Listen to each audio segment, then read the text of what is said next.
So you can probably see that the background in the studio is red today instead of blue. Like, I just kind of like blue in the studio, but today I'm doing red because Ferrari. And I'm wearing a white t-shirt because Ferrari's got that white bit on their livery, which kind of reminds me of the old Niki Lauda Ferraris back in the 70s and 80s. But let's talk really quick about what the aero of the W17 means as compared to the aero of the SF26. Now, everybody's going on and on about the Mercedes car, and they're already crowning George Russell the champion for 2026, and that very well might be the case, but there are some caveats that need to be pointed out. The Mercedes aero characteristics, ultra low drag, so we've got a lot of aero efficiency, we've got obviously enough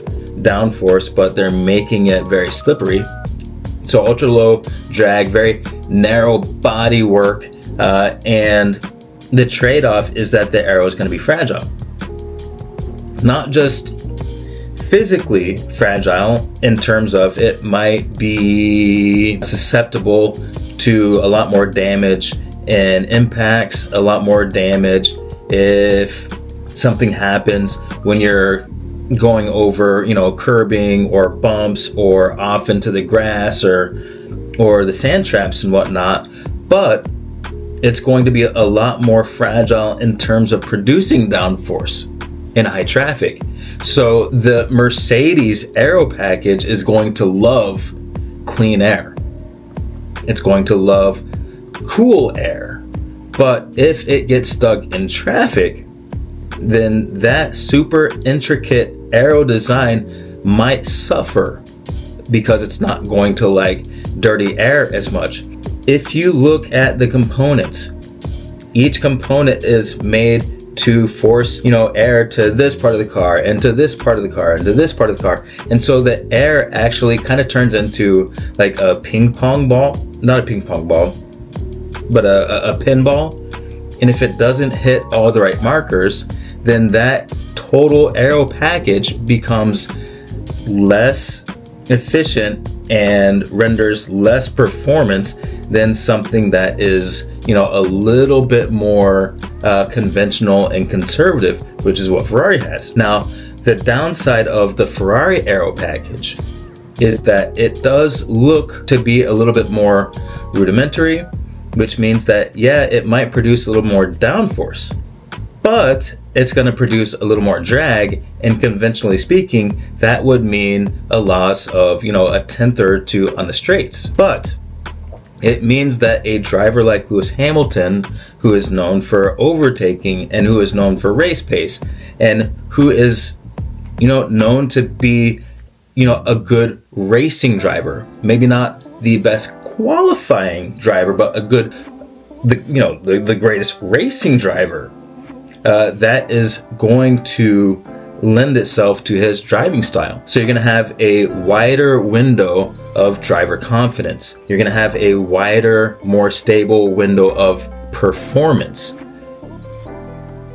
at the cost of maybe some of the straight line speed. Now, active aero in the new regulations is going to be a game changer in this regard, because it used to be kind of a binary thing.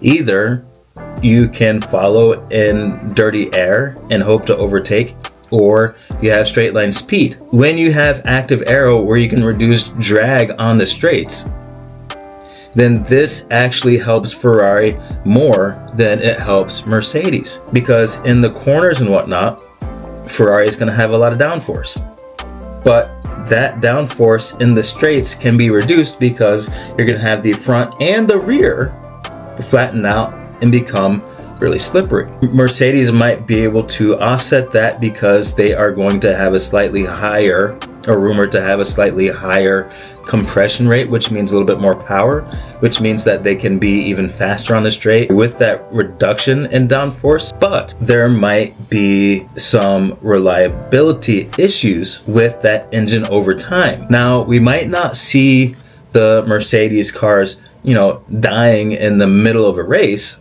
But if we end up with a close championship and the Mercedes cars have to change out power units more often, then we get into something that really impacts championship points. The Mercedes cars might not be able to race as well, but if they can get out into the clean air, then they could run away with race wins. If they get stuck in traffic, then it could be anybody's game. Mercedes was able to complete, I think it was 200 kilometers during testing. So that just tells me that, hey, the car might be, reliable already, and that Ferrari's in trouble. Or it could be that Mercedes isn't bringing their highest compression ratio to testing. There could be some tweaks to the power unit that they're going to bring to the season to really inch up the power output. We won't know until the first race, obviously. At this point, I don't think that all hope is lost for the other side of the grid. And the other side of the grid being Ferrari, Cadillac, Haas, Audi, and Aston Martin, who's going to be powered by Honda. And we saw that Williams didn't even make it out for the testing, which means that obviously there are other components that they're having issues with, because it is rumored that the Williams car is not passing the crash tests. And that's huge. That's a huge delay, and they're missing out on a lot of data. Let's talk just straight up livery. I personally like the Ferrari livery more than the Mercedes livery. I think it comes back to that less is more. I think the Ferrari livery is a little more old school, whereas the Mercedes livery, I think it's a bit busy. I think they're trying to do a little too much. I think it's a little bit confusing, and it's hard to make out what exact theme they were going for. It looks a little bit like, the Stars and Stripes. When you look at the engine cover, it looks a little bit like a fish when you look at it from the top, and it looks a little bit like an Adidas running shoe when you look at it from the side. So it's a little bit of a confusing livery, whereas you can just straight up tell that Ferrari went with Niki Lauda's car. One more thing that I want to talk about is the intake. The Mercedes intake is massive, and that massive intake is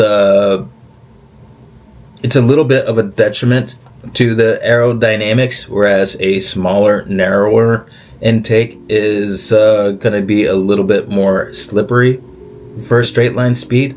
So again, there are so many different components that go into the speed of one of these cars that we're really going to have to see it on the track before we can go ahead and give George Russell or Kimi Antonelli the crown. Do I think that the Mercedes is going to be strong? Yeah, I think so. But again, longevity throughout the season is going to play a huge part, as it always does. I'm excited to see how it goes.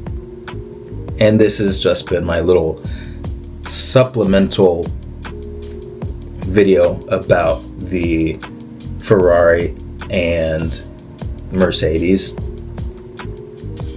launches. Yep, I think that's it. I think it's going to be a good season. The cars look a whole lot better. Oh my gosh, they look so much better than the last regulation. Let's see how they run. Anyway, all right. I've been Dalton. This has been the Petrolist, and you have been great. Thanks for watching. I'll see you on Monday. I'm out.